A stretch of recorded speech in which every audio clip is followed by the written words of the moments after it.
Hey guys, Steve here, Ponics. Today we're going to talk about Growing with fishes.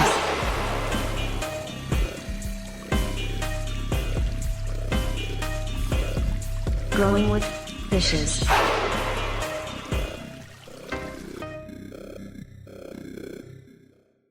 Hey everybody, welcome to Growing with Fishes podcast, episode 361. A really cool episode. We have Miles Felipe joining us today. Yes, great. Thanks a lot for joining us. Thank you. Great. He has the website. You guys have probably seen the shirts around and stuff. It says weed should taste good. And then he's also got fermentedplantextracts.com. Be sure to check both of those out if you haven't already. And we'll make sure we have links to those in the description here. Do you want to introduce yourself and tell us a little bit about yourself and what you're up to in terms of business and your background a little bit? For sure. My name is Miles Filippelli. I live in Western Colorado, out here on the Utah side of the state. Most people are more familiar with the Denver side, but I'm out here in the country. I've got a little 5-acre farm where I grow. Primarily, my primary crop is comfrey for the fermented plant extracts. I do big veggie gardens and have done flowers and did big hemp crops during the hemp boom. And yeah, I'm out here in the little tiny town that's a traditional cannabis growing region, kind of similar to the Emerald Triangle in NorCal. Paonia, Colorado is like a kind of famous legacy cannabis region. It's got a great climate for it. We don't get the hailstorms that the Front Range gets, so we have a longer growing season and better for cannabis. And so we also have lots of orchards and fruit trees around me. So it's a really sweet little spot, and I'm blessed to be out here in the western slope of Colorado. And yeah, I produce off of my farm. I grow the crops and then produce the product on my farm. Fermented plant extracts, which is a lactobacillus ferment of nutrient-rich plant matter, liquid concentrate product that I sell through Build a Soil, buildasoil.com. My product is fermented plant extracts. And yeah, I mean that's kind of my main thing now, because that's what I'm working off of my land, and my biggest dedication is to take care of this farm and take care of this land and do something productive off of it, because I'm extremely grateful to have access to land to work and to farm. So the fermented plant extracts are the main thing, but I'm still breeding cannabis. I've always been a big ganja grower and lover of the plant and learning through the ganja plant. And breeding is just a really magical way to interact with the plant and interact with other growers in a way that you create something and then you send it off and let other people kind of do with it what they will, and see what your creations create externally. So it's always been fun to breed cannabis and to deal with the seed trade and getting seeds out there. But and then the clothing line, and then I do clothing. The weed should taste good apparel. I'm working on some upcycled and one of a kind garments, but then as Steve's showing, the website has lots and lots of cool designs, lots of cool garments. Some of them feature photos from my garden. Some of them feature art from people I really look up to or family members. Some of it's tie-dye material. Some of it has my other brand, the fermented plant extracts, on it. But yeah, I've done a lot on the apparel side of things, kind of just for fun. And then I also have classes online available, like such as the one shown, the making medicine, where I teach how to make RSO, how to make cannabis butter. And then on the fermented plant extracts site, I have classes that are like natural farming, Korean natural farming, jadam, all that kind of stuff.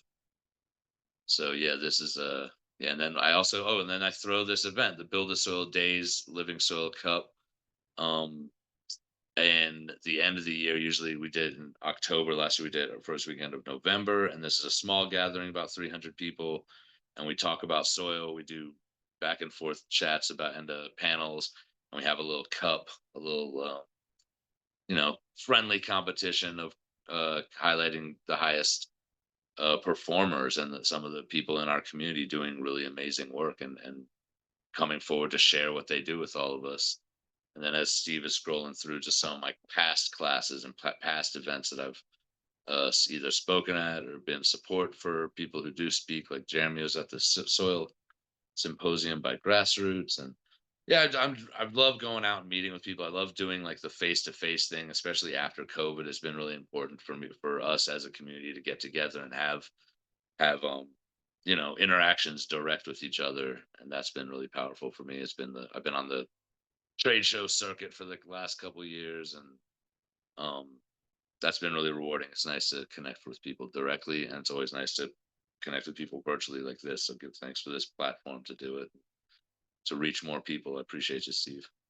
Yeah, and it's always fun to talk shop with other people that are kind of making really awesome organic inputs, and really kind of giving people options that aren't not the traditional chemical solutions that they've been kind of given. So when people can kind of be like, oh hey, I can actually switch over to ferments and get a line that has all the different things that I need and a nice feed schedule and all that, I think makes people more comfortable to it. So thanks for putting that together. It's really cool. Yeah, I appreciate that. Yeah, we got to provide that alternative. We can't just say, "Oh, chemical crops are no good," this or that. We have to provide the alternative. We have to say to people, if you're if we're going to say don't do it that way, we have to point at something else and say, do it, try it this way. This is superior. This is the replacement. This is, we can say all day, point at the pathogen, but let's point at what's the solution and the replacement for that. Sure. What got you into fermented fertilizers and KNF and Jadam and kind of your methodology that you're doing today? Like how did you I get mean, into that side of things? like what elucidated it for me and what brought it to my mind was just curiosity and just research and the online forums. But what really got me into actually the practice of it and doing it was actually necessity. Like I was growing ganja, and I had some issues. I got raided, and I was like moved into a new spot, and I was just totally like, failure is not an option. I'm not stopping what I'm doing. I have to keep growing. Another crop is happening, and I literally was just broke and was like, well, here's what we're going to do. We're going to like use this compost we got, and we're going to make more compost, and we're going to go out and make our own eggshell vinegar, and, collect our own oyster shells and do all the crazy things that you can do naturally in ferments. And I just, and sprouted seed teas. I did all the things, the KNF, not even Jadam at that point. This was 2014, 15, when I was like really just scraping by, but like trialing and erroring every single thing that I had learned about already, and tinkered with some of it. Like I knew compost building by then, and I'd already done composting a lot by then. But some of the other things like the FPE and like the Korean natural farming, I had kind of read about and was like, oh, that's really cool. You can do that. And then it was like I needed it, and it was like, oh, find those forum posts, find those pages, but again, those bookmarks, and learn all that stuff and start doing it all. And the ganja I grew when I, out of necessity, when I did that, was the best herb I'd ever grown. And I was like, oh wait, this cost me nothing. I did this on a shoestring out of necessity, and I crushed it, and it's delicious, and it's like super high potency, and I did really good yields. And so I knew I was onto something. I just honestly just never looked back from there. Give thanks for that experience. It's a struggle, but grateful for it. So tell us a little bit about your different preparations and ferments that you have. Sure. So my product line is primarily the lactobacillus ferments, um, the fermented plant extracts, which is a water-based um, ferment using sugars, lactobacillus, and plant matter. And I use a variety of different plant matters, and I do single plant brews, which is real traditional. And each plant has its specific properties that are translated into the preparation from the plant by way of this microbial digestion that happens. Comfrey and nettles are kind of the all-purpose varieties. They can be used in veg and bloom. And then I have a pumpkin, a peach, and a watermelon that are all bloom specific. A horsetail, which is silica support, and it's also just based on the biodynamic preparation using the equisetum. That's a real traditional prep. So I kind of translated that. Same way I translated willow water, and I did a willow ferment that's good for treating mothers with and treating clones with. And also willow has the salicylic acid that triggers the systemic acquired response. Um, so I'm hoping that I'm considering that into play, using the willow as a foliar to increase pathogen resistance in the plants. Same way I did a sage ferment using the giant sagebrush artemisia out here that grows everywhere in the western Colorado, which is high in jasmonic acid, which is another trigger for systemic acquired response. Um, and then there's a hemp one. Of course, you have to do hemp. Yeah, we have to do our favorite plant, right?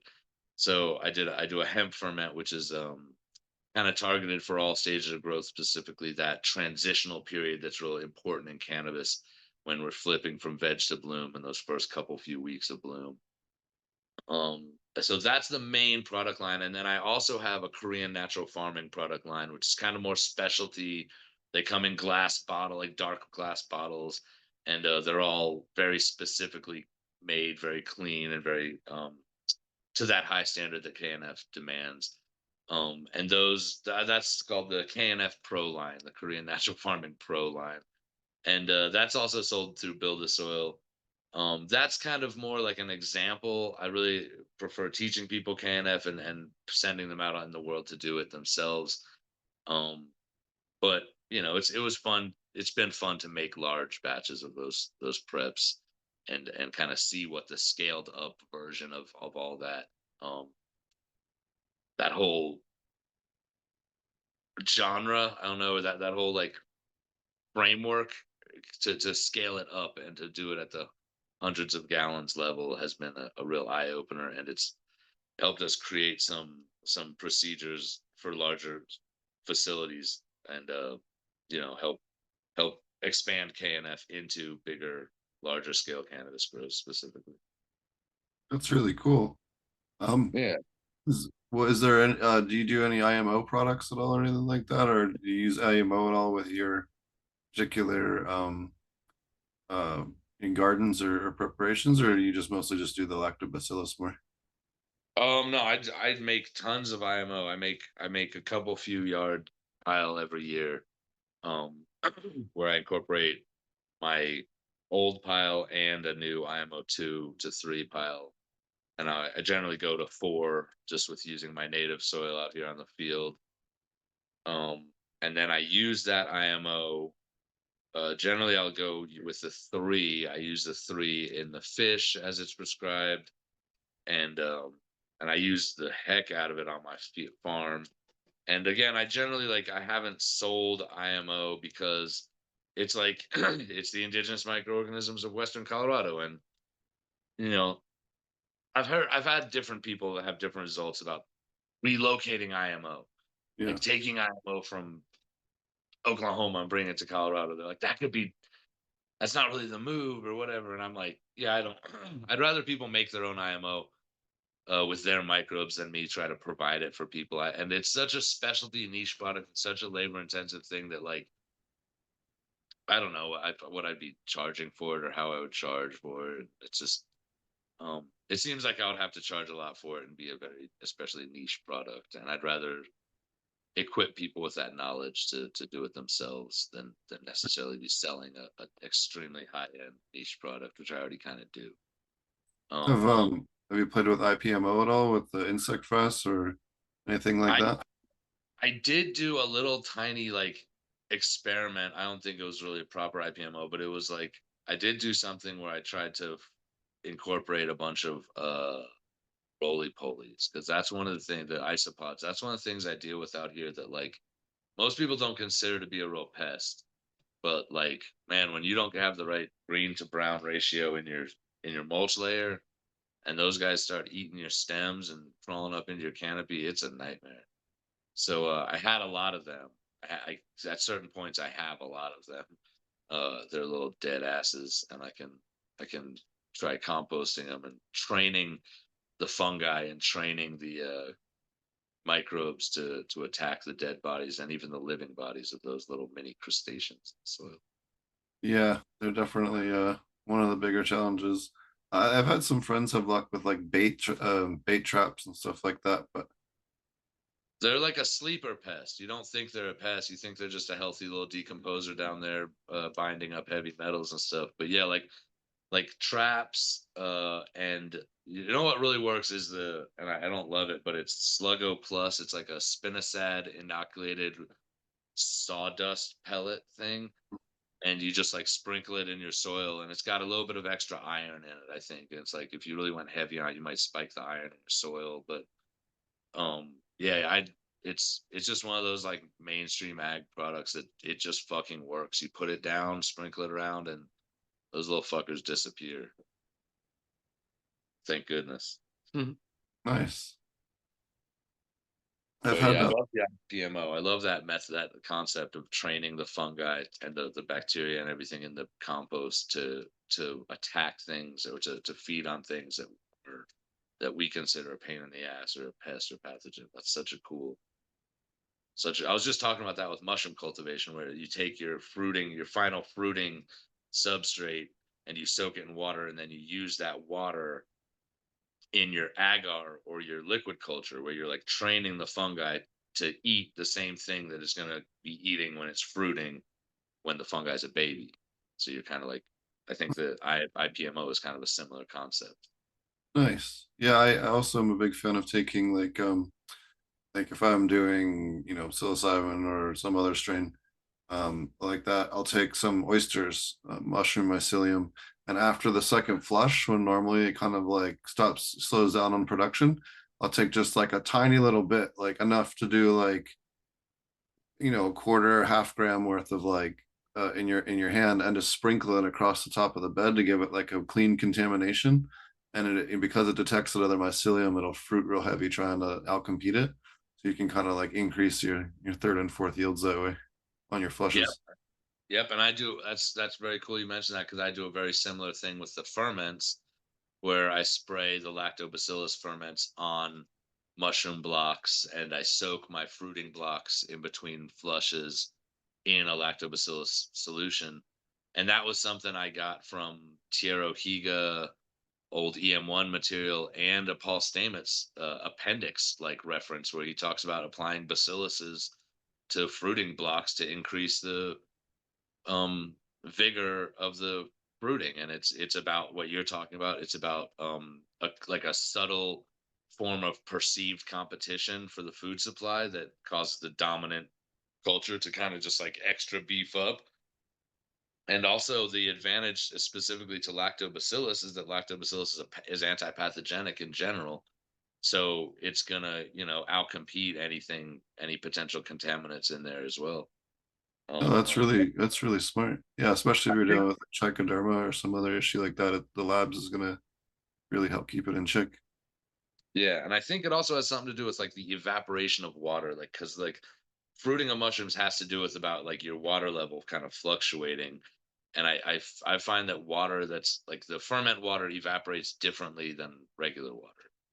Like so, it's something happens that I feel like it affects that evaporation rate, and that affects the fruiting somehow. So it stays a little moister a little longer.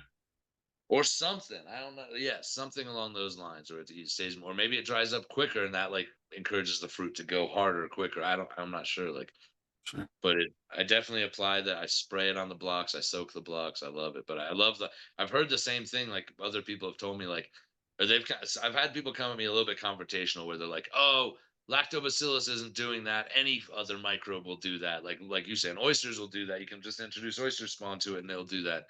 And I'm like, "Okay, cool. Like that's like showing proof of concept that like it is about competition for the food supply of the substrate." But then I can also point at specific traits of lactobacillus, like the antipathogen, that's unique to it. For sure. That's really cool. What have you tried any other plant ferments or any of the other, anything else that you tried that maybe worked or didn't work, or in terms of plant types that you've tried with your I lo- preparations? I love Jadam. I was really fortunate in 2024 or 3. I took the class with Young Sang in NorCal with a huge group of ganja growers, and really amazing class, really amazing teacher. He went through all the preparations, making sulfur, making the JWA, making the uh, HJWA, the JLF, the fertilizer they does with just liquid, with water, plant matter, and dirt, basically. Those preps I think are extremely underrated based on like because of their simplicity. People think like it's so simple it couldn't work that good. And the simplicity and the ease of setting them up at scale is just incredible. Um and yeah, I really love Jadam as a technique, and I do the HJWA as a product, the herbal wetting agent. Um a friend of mine, Alex, helped me out with production of that. He really went hard on the production. The um sulfur is one of the best killing. Like you want to kill stuff, the sulfur will kill everything. Just depends what rate you use that at. And Young Sang has put in so much work. His books about the pesticidal attributes of Jadam preps, the research he put in to study each pest and what rate of use for each preparation to kill that pest, it's it's fucking encyclopedic research that is, I mean, the books are 35, $45, which is like worth every penny and then some. I mean, this man deserves more for what he's done for agriculture, in my opinion. Um, so yeah, I really love Jadam and I use it on the farm a lot. I mean, I even to the point now where I'm like doing my laundry with JWA. Like I'm like to the point of like it's like the Bronner's thing where it's like, yeah, it has 50 uses or whatever, and I'm for real using our homemade JWA for all of it, everything. And yeah, so that's been really influential. The Korean natural farming to Jadam kind of transition, the simplicity and simplifying of it. I really love sprouted seed teas. I do them at home a lot. I really like doing big batches of them, where I use a trash can lid and I just cover it. I put newspaper down and soak the newspaper, and I put down seeds on the newspaper and cover it with more newspaper and just soak it until they're like sprouting, and blend that up in a blender and just throw it in a 50-gallon drum and go to town. I really love a alfalfa spread CT, or like a buckwheat spread CT in bloom, alfalfa and veg. Um, corn is another favorite, but I generally don't have a lot of sprouting corn. But yeah, I really love the kind of like the new wave of preps and all this stuff that's come around in the last 15 years of like the new wave of organics and biodynamics and all this stuff coming to a peak with all this, especially with all this Asian influence. It's really fun to have a like one thing that I really enjoyed was Young Sang being such a outsider to cannabis, but being so accepting of it and accepting of all of us. Like we'd take a break from class and we'd all go out, step outside and light up. And I mean, literally like 50 joints of like the best NorCal type of weed getting lit up. And Young saying, step outside. He don't smoke the stuff. He's not been around stuff much in his life. And I could see in his eyes just as he looks around at all of us and taking it in and just being like, these are my people I attracted to come to my class. They traveled around across the country to be here. They're having their fellowship and their communion out here doing their thing. Nobody's acting crazy. Nobody's getting wild. They're all like very cool headed and like here to learn and very friendly with each other. And like, I just love that representation of our culture to somebody who's like truly an outsider, but also like truly an ally, you know? So that was a really powerful experience. And I love that like that these things have brought us together in that way. It's really powerful. Oh, it's really awesome. Yeah. Is there aside from the JWA, is there anything else that you really like to use for your, pest control stuff? Like in terms of people trying to just get into it or learn more about Jadam or KNF pest control stuff. So the JWA combined with JW8 or uh the herbal wedding as the herbal solution, JHS. So if you make a JHS and you keep it fresh and you combine it with JWA, like you're combining a botanical power where you're boiling plants down, boiling toxic plants down that will kill things, and combining it with this soap. Like that's the Jadam um pesticide is it's a trifecta. It's three things. It's the wetting agent JWA, the herbal solution, which is plants cooked down, and the sulfur. And it's about how you use those three things in combination with each other. When you combine those three things, you get like a third preparation called I can't remember. It's like the Jadam pesticide or JPA or something like that. It's one. It's like, but it's a combination of those three things in different ratios that create the Jadam killing pesticide regime. One thing that I've learned that we've done is we combine the herbal solution with the wetting agent by like in the wetting agent use a bunch of oil. It's an oil based Castile soap. So before using the oil to make the soap, we cook the pesticidal plant in that oil to infuse that oil with that and then make the soap with it. We chose rosemary because it's super prevalent in Central California where we made the batch, and and it's another one that anybody can really get access to. Anybody can get rosemary, and it's got great it's got really great properties. So that's kind of where my head has been at of like combining and making kind of making that two legs of that triangle at least whatever I can for people. Awesome. Are you aside well, I guess with all the labs you're putting on your plants here, that kind of handles the powdery mildew and stuff like that. So for the most Yeah, part, yeah. I mean, knock on wood, I've never had an issue with powder mildew. Even before I started doing the labs real hard, for whatever reason, powder mildew just was never the one that I had bad issues with. It was never the like culprit in my garden. So give thanks. But yeah, I mean, I even tell people like things don't go bad the same like in my fridge and on my property. Like things don't like spoil the same just because there's so much labs like everywhere and there has been for years and years and years on my property now. It's like just so prevalent with lactobacillus microbes everywhere that like things don't go bad in my fridge the way they do in other people's fridges. And I'm not trying to test that limit, but it's an interesting scenario. oh, that's cool. I Yeah. know that we use labs in aquaponics to get rid of the any kind of like non-pathogenic E. coli or salmonella or any kind of contamination like that. It also helps with the fish growth and the plant growth, but it gets rid of all the sludge in your system. So even if you're just doing like an organic hydro or hydro system, adding the labs to it can just get rid of that like silt and that like buildup of the detritus that comes off the roots and stuff like that that builds up over time. Cool. It's good So would stuff. you add it to your biofilter or would you add it right to your where the plants like the directly to the plant roots zone or So like you can where add would it you add to usually add it to the sump and then just pump it through the beds. But if you have like a clogged bed, you can, or you have like debris and stuff in an area, you can just pour it right in. Usually we dose it at like a 1 to 1,000, like 1 gallon of labs per 1,000 gallons of system volume. But I work on really big systems, but you can go like 1 to 500 if you want to. But it will lower at a 1 to 1,000, it'll lower your pH by 0.1. So take that into account where if you're doing like a more concentrated adjustment, that it will lower the pH.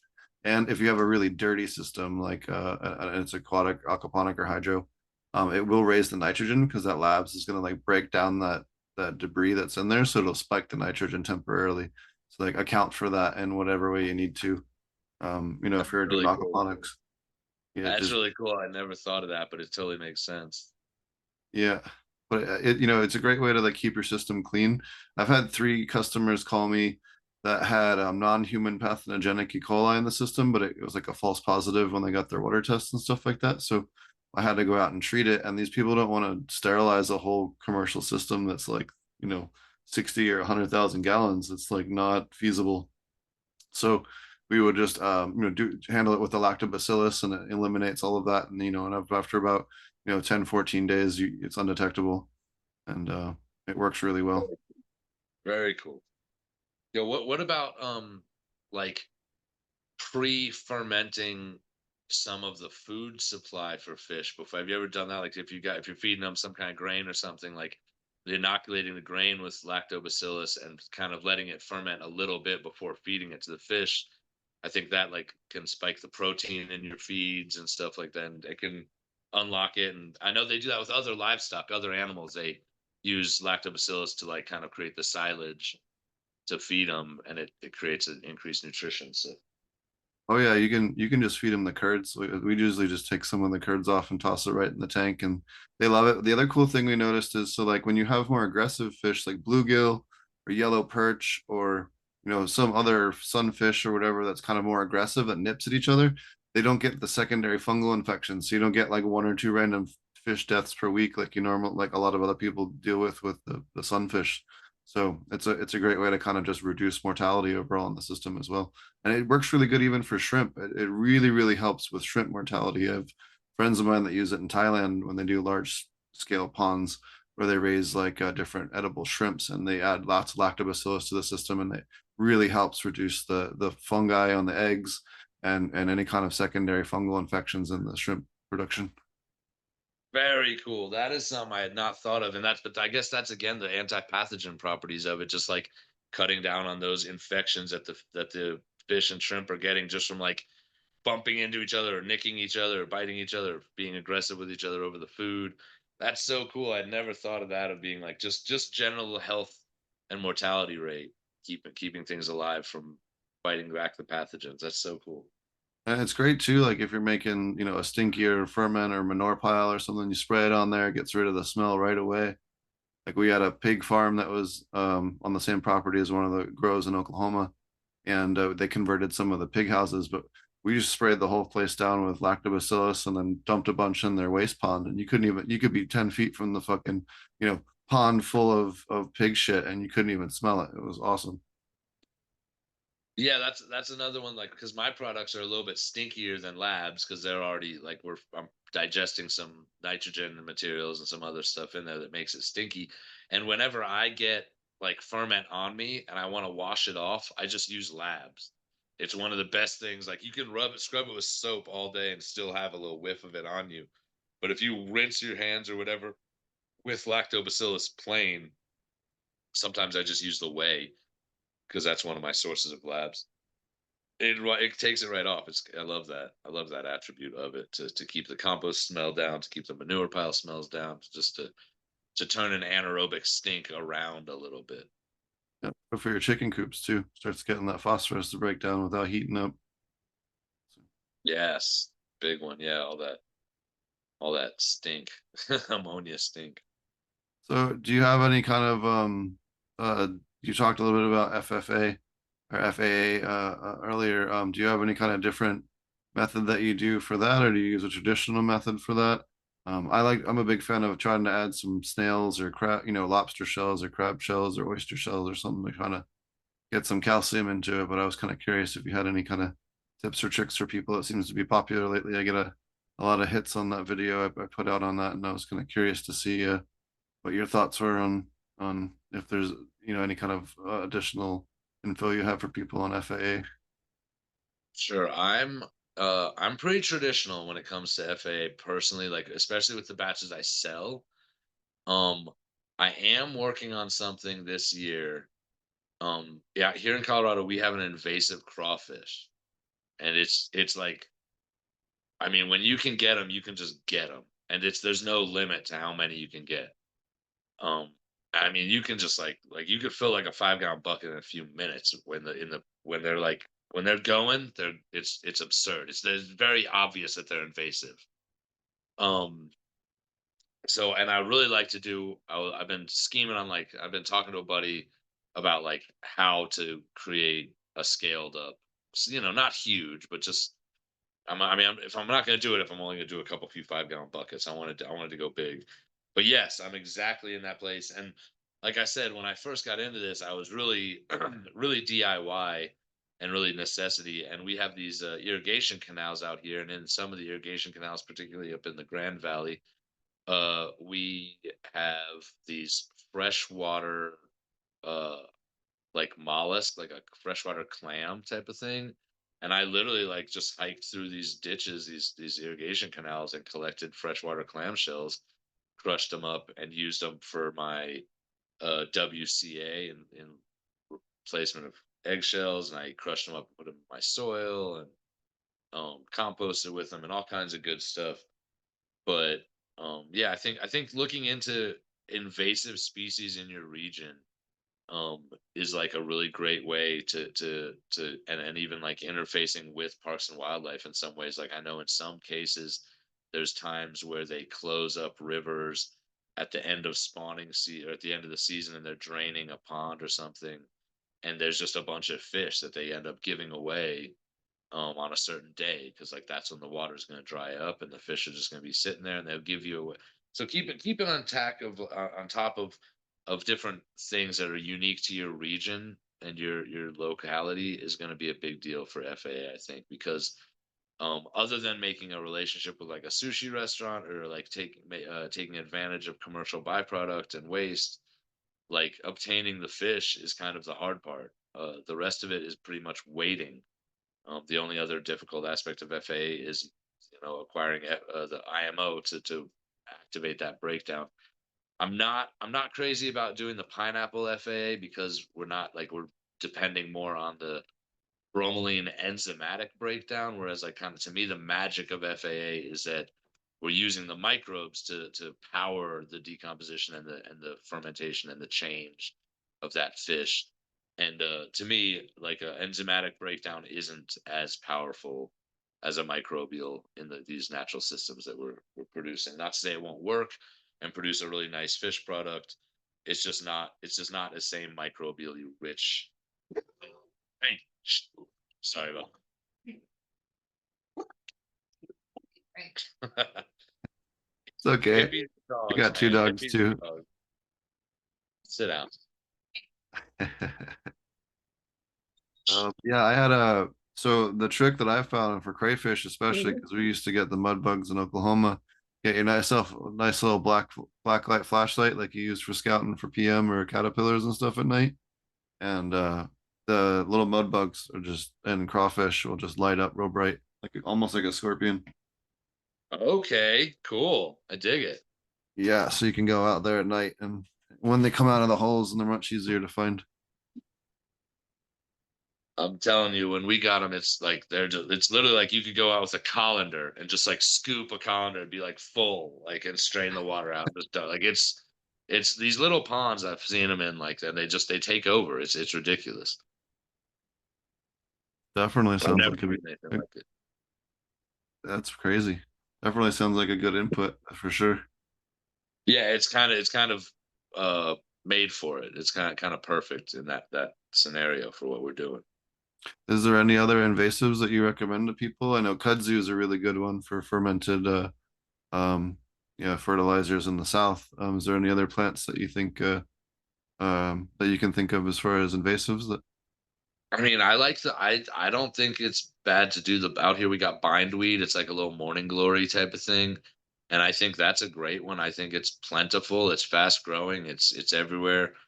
Same with like the goat heads out here. I don't know if that's technically considered a invasive, but like, man, when they start growing, they're just like spawn out in these circular patterns that just like after like one or two seasons, they take over a whole area, and they got to be removed. Those goat heads, like they're treacherous on your feet, on your animals, everything.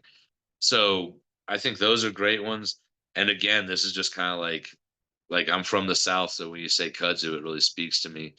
But like it's really about knowing your region and tapping it. And this is what's really magical about natural farming, is that like it's about creating a relationship with the ecosystem that you exist within. And so much of our like modern mundane lives is about disconnecting from the ecosystem that exist within, and we operate within these financial ecosystems and these political ecosystems and all this stuff other than an actual ecosystem, the natural like world of plants and animals and soil and uh the environment, rain, and everything that we depend on for water and soil for agriculture, that we were just so disconnected from. It's about more about how far the grocery store is, and how the cost of gas, and where the biggest metropolitan center is to you, where you're going to have access to options. So really it's about getting in touch with, again, out here I use BLM and National Forest Service a good amount to like I love to give this suggestion. If you're near a National Forest office and you go in and you ask them about public removal permits and public removal sites, there's places that the Forest Service has designated as like out here. There's a bentonite clay pit where you can go and get for like nothing, for like $1 a yard. You can go out and collect bentonite clay, and I mean that's just money. That's just like great nutrient dense clay material. You can use it lining a pond or but there's places where you can get gravel pits or there's like a um yeah, there's all kinds of stuff out there available, even wood chips and even peat. There's a slough that they dredge a pond out up there and they dump the dredgings of the pond out and you can just go and get it. They call it peat. It's not like what we're used to as peat, but it's rich dirt that was decomposing underneath the water and full of minerals and microbes. I think just tapping in with your local economy, your local ecosystem, and local assets around you in your region is really the best. And yeah, I wish I had more like specific examples, but I've been out here in Colorado so long that it's really like here and the Appalachians is kind of my stomping grounds. And other than the hemp days and kind of doing some consulting with different farmers in different regions, my knowledge is pretty specific to these two very, very different regions. The Appalachians being extremely humid and diverse, and out here being a arid and desert, high desert climate. Yeah, the other good resource for people for wood chips specifically is Chip Drop. You can go on Chip Drop and sign up your property for it, and they'll keep dumping chips until you tell them to stop. So like, don't forget that you have it active, otherwise you'll end up with like a house size pile of wood chips. But it gives landscapers a way to have a property they can dump stuff that's closer to wherever they are, and you don't quite know what you're getting as far as wood chips, but it is a great way to get free or almost free wood chips. Yes, that's such an asset. I've signed up and been year. I'm so out here in the country that I've never gotten a drop. I've signed up years ago. I should re-sign up, but I pay about $20 for a pickup truck full of pine chips, which isn't best. And I think for like 35 or $40 I can get the pine shavings, like the sawdust. Um, but yeah, it's I yeah, anything you can get for free if you can tap in with a tree company or something local. But I got one friend who goes around in the fall time when everybody's putting their leaves in the bags, and he'll just go and collect people's bags of leaves and spike his compost pile with that. He's just like, I don't know how else to get a bunch of organic matter. And it's fall time when people are collecting their leaves, less likely that you're going to get residual contaminants of pesticides and stuff like that. People are usually spraying that stuff more this time of year. But yeah, I think tapping in with the local, um, like I said, landscaping companies, people like that. Wood chippers are cheap, and anything if you can get a dump of some brush or something, running it through a wood chipper, even rent one for a day is. I've done some great wood chipping of like what do they call it? When it's 2 inches or smaller, ramial wood chips, and I really felt like those were somewhat superior just in the way that they broke down and the benefits they provide to plants. The other good one is cool if you're making KNF and Jadam stuff is fallingfruit.org. This is just like a map. This is just Boulder because I know Boulder is heavily mapped out, but you can find like all the different trees and when they're people have found the fruit and stuff there. I used to get this because there's tons of plums in a lot of the industrial parks in Boulder. So when the plums would finish, we'd go through and just get like trash cans full of plums. We'd ferment all of it and you save it for when all of our weed was in flower. And yeah, but it didn't cost us shit. We just had to like go on like a Saturday when no one else was there. But yeah, if you've never Fallingfruit.org, that's a great one. I was not aware of. Thank you. Fallingfruit.org. and Yes. if there's like public fruit trees on public lands and stuff, like people will mark those. Well, obviously not everywhere does, but where people have mapped it out, you can find fruit trees or edible plants that are in season at certain times of the year. And you can see That's like hilarious. people have like heavily mapped out certain parts of the city and stuff. There's the Bay, LA. Yeah, That's cool. yeah, 5K and just in LA. And you can click on each one and tells you exactly what type An of avocado or something, yeah. yeah citrus Pomegranate lime, avocado. pomegranate, yeah. Maybe what was it? They got those big persimmons out there too that grow. Oh yeah.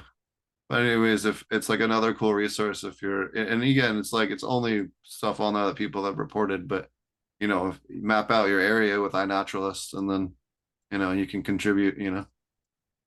That's so cool. Yeah, that's a good one. Thanks for sharing that one, Steve. That was a good one. And All then info. yeah, if anyone doesn't know about iNaturalist, everyone should have this on their phone for IDing stuff and learning about your local area. So you can go Yeah, to I just figured explore. out. I'm still learning to use it. From originally I was just IDing stuff, but then learning like to look at that people have already identified stuff in a certain region. Yeah, this part of it where you can go to a place and say like, this is what other people have already said exists in this area. Yeah, you can Like see this each one of plant. these markers is where someone's geolocated an animal or a plant or a mushroom or an insect, which is insane. Like this is the That's fucking so desert. cool. Yeah, that's a desert. It's still like geolocate a million things. See, there's like, yeah, a mushroom, desert ink cap. You got a type of spider, bobcat, whatever. But you can zoom into wherever you're at. So say like if I was like out hiking in this canyon, I didn't know what I was looking at, and I can be like, oh, this is this type of plant. This is a Booth's evening primrose. And I can like compare it with my stuff. And you can also photograph in the phone app, and it'll try to ID it for you based on it. And then other people will like finalize the ID on it in case you accidentally get it wrong or whatever. Right, it's got like a peer reviewed aspect to it. I love that. And that's cool that you pulled up evening primrose because that's a kind of a, that's kind of a special one, a little bit of a got some special properties, some sleepy time effects, Yeah. right? Funky Elite. Anyways, it's just cool to like if you're trying to learn the biology of your local area. Like I use it all the time, especially if I travel to a different part of the world to learn the insects and okay, what plants around are useful or whatever. Yeah, it's that. Like I said, I'm just kind of now getting accustomed to like what that app can really do. The fullness of it. Yeah, it's a lot of fun. And yeah, and there's a lot of stuff on there too. So if you report it and it's like an endangered species, it like doesn't make that reporting public, but like there's like a university tier where like researchers or people that work for herbariums and stuff like that, they can get access to where the exact locations are on the endangered stuff. So that tries to like prevent poaching at least a little bit through the app. That's genius. I love that. That's like they took the concerns right into like really took the concerns to heart. Absolutely. Well, is there anything else that you wanted to touch on? I don't want to take up your entire evening, but I Well, is there any other maybe things that you're wanting to try with Korean natural farming or Jadam preparations that maybe like you thought of, hey, this might be cool to try or something like that that you haven't gotten around to, or any kind of plants that you haven't had a chance to kind of play with in terms of preparations that you're wanting to try sometime?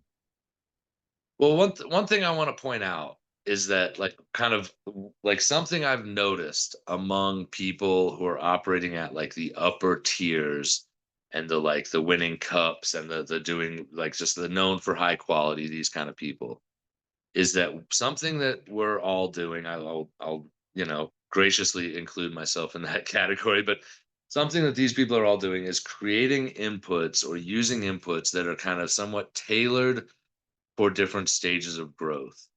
And one of my teachers, mentors, Jace, touched by cannabis, he loved to use this term nutrioperiodism. And this is something that for us cannabis users, we're really accustomed to of feeding a plant nutrients based upon what period of growth it's in. Seedling, veg, transition, bloom, ripening. This is something that we're as cannabis growers, we're innately familiar with. Um, but I'm seeing people doing this in a real specific way, or really differently specific ways. But the specific ways that we're creating inputs that are targeted for different stages of the plant's growth. Whether that's whether that's you keep two different earthworm casting bins, and one worm casting bin gets all your vegetative materials, and all your eggshells, and the other one gets all the fruit scraps and the banana peels, and all that goes in a separate worm casting bin, and you're making teas with those worms or applying those worm castings to your plants at different stages to target different stages of growth. Just like in Korean natural farming, the different types, type 2, type 3 of the solutions where we combine all the preparations are targeted for different stages. Um, just like my ferments, the comfrey for veg, pumpkin for bloom, so to speak. These are all ways that we capture nutrioperiodism and incorporate into our growing. So I'm expanding on this concept in my practices where I'm, making JLF. If I make a JLF, I'm making 2 or 3 JLFs because I'm going to make a veg and a bloom.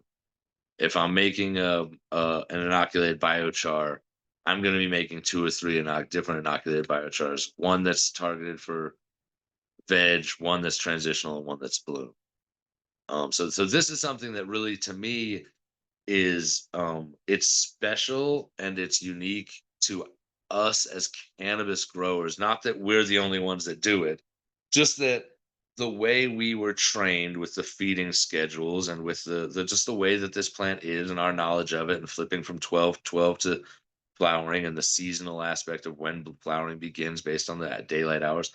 This is something we're really innately familiar with, and we're like especially good at in some ways compared to other farmers of other crops who may be good at farming in different ways than us. But when other farmers in a lot of ways don't look at the plants the same way of like switching the crop, the nutrition at different times of growth. Um, it's kind of like more, sometimes it's just more, give them more, or sometimes there's a subsoiling where they lay down the fertilization deeper in the soil that when the plant's roots get to it, you can tell that you have to fertigate them until they reach a certain depth of growth, and then they hit growth spurts. So other aspects do capture what we're talking about here, but cannabis growers, I feel like, have a really fine-tuned sense of nutrioperiodism, and that's something I would urge listeners, anybody doing the DIY tech and creating their own inputs, um, to consider this concept innately with what we do, because we're familiar with it, and we need to be focused more on our preparations in that way, I think, because um, the little bit of research we do on the plants we're fermenting or the fish we're using can tell us a lot about the properties we're going to be imbuing into the plants when we feed those preps to the plants. And it doesn't take much to understand where to place that in time in the timeline of your feeding schedule through your plant's growth. So that's a concept I love to point out and touch on, because it's kind of a pat on the back to all of us as cannabis growers to recognize what we're good at and what we've already what we do know. There's a lot to learn out there, but there's a lot to give ourselves credit for and to play on our strengths in some ways. Oh, that's a really cool concept and definitely something that I haven't heard people talk as much about. So thank you so much for Yeah. sharing. Sure. And we talk about it, we just don't talk about it in those terms. We talk about switching our transit. Oh, give calcium in transition. Make sure you do this. Back off the nitrogen in bloom. You don't want to give too much K in early on. Da, da, da. Like we're familiar with all these things, but to actually give it a name and point at it as a specific thing is powerful for us because we know it well. So yeah, it's nutrioperiodism, and there's other, like the sun periodism, like this. I can't remember the word for helioperiodism, or um, there's other studies of how plants work based on the light they get, based on the nutrients they get. Um, yeah, nutrition's a big one. That's what we have a lot of control over. Well, awesome. Well, thank you so much for coming on today. You want to tell everybody how to find you? I know that you can find them over at weedshouldtastegood.com, fermentedplantextracts.com, over at buildasoil.com. Am I forgetting Yeah. any? Those of them, I'm on the IG a lot, the Instagram a lot, at fermented plant extracts, at weed should taste good. Those are the main ones. And yeah, I'm always down with the Build a Soil crew. We do a lot of events together. and you can get in touch with me through Build a Soil as well. But yeah, fermented plant extracts and weed should taste good are the two main ones. And yeah, on the IG, on the websites have all my contact info and I think contact pages. Check out the Build the Soil Days website. It's due for an update and we're going to do a save the date announcement on this year's event. And that website's buildasoildays.com. But yeah, thank y'all for tuning in. Thank you so much for this opportunity, Steve, just to connect with your listeners and your platform using everything that you've been doing through all this, deep roots in what you're doing in mad respect. So thank you for incorporating me and inviting me on to be a part of it. Yeah, thank you as well. And be sure to check out his classes as well. He's got a bunch of cool classes over at fermentedplantextracts.com as well. You want some more Yeah, education. yeah. All righty. Well, thanks a lot. And definitely looking forward to seeing what else you come up with. It's nice to see people working in the ferment space and getting stuff out there that people can use right away. So thanks a lot. Give thanks. I appreciate you, Steve. Take care. Be sure to check out our Aquaponic Cannabis Masterclass with over 650 slides of education, as well as videos of different aquaponic cannabis facilities, hands-on video training, and a whole bunch more. You can check that out at apmjclass.com or Aquaponic Cannabis Growers on Teachable. It's been featured in High Times, Dope Magazine, Dude Grows, Growcast, Embracing Organics, Growing with My Fellow Growers, a whole bunch of different podcasts and publications, as well as features all the different aspects you need to grow cannabis aquaponics: nutrients, pest management, design, aquaponic cannabis business and licensing trials and tribulations, and all the different stuff that we've gone through, Marty and I, over the years. Microbial inputs and a whole lot more. So be sure to check it out. If you're looking to grow the best aquaponic cannabis, or really just get a top to bottom, start to finish, all things reference guide kind of class, be sure to check out aquaponic cannabis class. Be sure to check out the aquaponic and living soil pest control course at thepestclass.com. We have over 400 slides just on pest management, pest control, all things pest management, be it fungal issues, caterpillars, aphids, powdery mildew, you name it. We have solutions on there, as well as a huge list of beneficial insects with release rates and application rates for how to make your own biocontrols, to a whole lot more, as well as a bunch of cool tips and tricks for identifying pests in your garden early on so that you can catch them early. So be sure to check that out at thepestclass.com. If you want to learn all there is to know about aquaponics, be sure to check out the Aquaponic Masterclass at aquaponicmasterclass.com, where we feature the longest course that I've ever done. I've kind of made a hybrid class from all my other courses and then added a couple of other cool features and things to it as well. You can check it out over at aquaponicmasterclass.com. We do have over 50 hours of in-depth content on there, including over 1,000 slides in the deck alone. Tons of cool videos, tips, tricks, lots of behind the scene footage from a bunch of different facilities that I've worked on, not just cannabis, but many others. We go over how to grow over 100 different types of crops in depth in aquaponics, with pictures of every single one of those crops growing in aquaponics over the years. Tons of fish husbandry information, microbial information, mineralization optimizations, how to dose your nutrients in your system, detailed dosing guides, starting at 10 gallons and going up to 10,000 in the course as well, for making it easy to do the math on all of your dosing of your different nutrients, how-to guides, tours of different aquaponics facilities, and so much more. You can check that out at aquaponic cannabis, aquaponicmasterclass.com. Looking to do more about plant preservation and genetic preservation of not only cannabis, but many other types of crops, be sure to check out Copyleft Cultivars. We have a wide range of resources, as well as an AI assistant to help farmers around the world better protect their genetics from corporate exploitation. I am on the board of Copyleft Cultivars, and I'm proud to be part of this amazing project. You can check out more information either on Patreon or on copyleftcultivars.com. You can also check out the wonderful natural farming AI that we've put together to help make gardening easier than ever. It speaks hundreds of languages, can help you with all manner of plant problems, from pest control to fertilizer creation to natural farming methods, and a whole lot more. You can check out access to that over on Patreon. There's both free and paid versions of the app, so depending on what level of support you'd like to give us, we do offer early beta versions of our latest releases to our newest supporters, and anyone who backs us. We do offer additional resources as well for people before they're available to others as a way to help fund the program. Be sure to check out the Growing with Fishes podcast. Over 1,000 hours of educational content. We have content on all things plants and soil science, as well as aquaponics, hydroponics, and much more. You can find the show on your favorite podcast app: YouTube, Spotify, iTunes, Google, SoundCloud, Amazon Music, and a whole bunch of other places. Thank you for watching. Be sure to check out any of the amazing resources that we have available to help people with their garden. You can check me out on YouTube over at Ponics. You can check us out over on your favorite podcast app with Growing with Fishes or Ponics, depending on which app that you're using.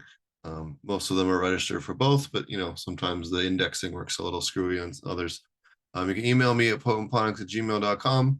Be sure to check out our classes as well: aquaponicmasterclass.com, apmjclass.com, thepestclass.com. You can check out my website over at potentponics.com or our Facebook group, Aquaponic Cannabis Growers. Thanks for watching.